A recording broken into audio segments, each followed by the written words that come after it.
The hum of the engines was almost comforting as Flight 219 sliced through the night sky. The plane had departed from Singapore just after dusk, headed for Sydney. On board were 172 passengers, families on vacation, business travelers, and a few solo adventurers. In seat 17, Liam Carter stared out at the endless black ocean.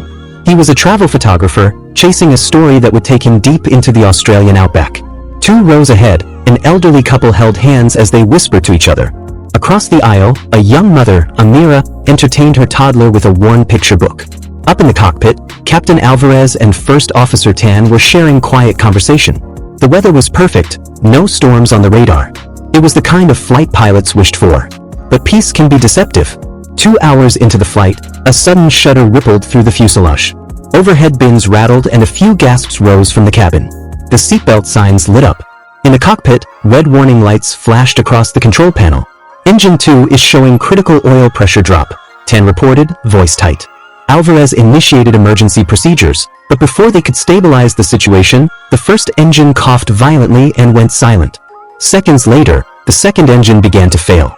In the cabin, the calm dissolved into fear. Oxygen masks dropped with a hiss, and the flight attendants hurried to reassure passengers. "This is your captain speaking." Alvarez's voice came through the speakers, steady but urgent.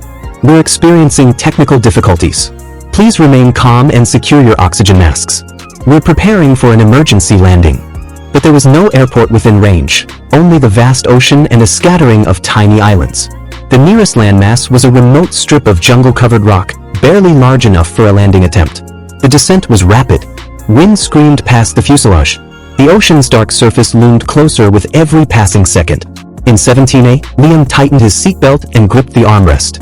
He glanced at Amira, who was cradling her child and whispering a prayer. The pilots fought to keep the nose level as they approached the island's small, uneven beach. Lights flickered. The ground rushed up. The impact came with a deafening roar. Metal screamed as the landing gear tore away. The plane skidded across sand, sparks flying as wings clipped palm trees. A section of the fuselage ripped open, spilling seats and debris into the surf. When the motion finally stopped, the only sounds were the hiss of waves and the groans of survivors. Smoke drifted into the night air.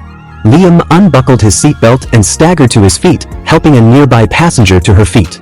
Amira was clutching her child, tears streaming down her face, but both were miraculously unharmed. The pilots emerged from the shattered cockpit, covered in cuts but alive. Alvarez's voice was hoarse. "Get everyone away from the wreckage.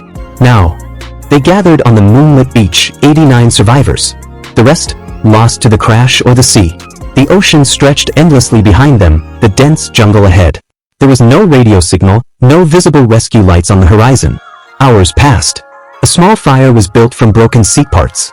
Survivors huddled together, their faces lit by flickering flames. Every creak of the jungle made them glance over their shoulders. Somewhere out there, an animal called into the darkness.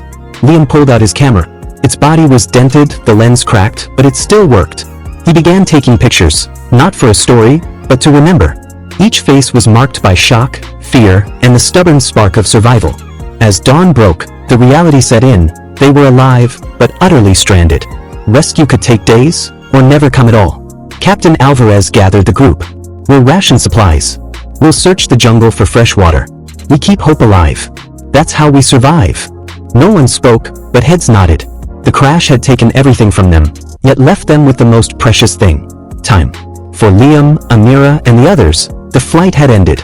But the true journey, the fight to endure, had only just begun.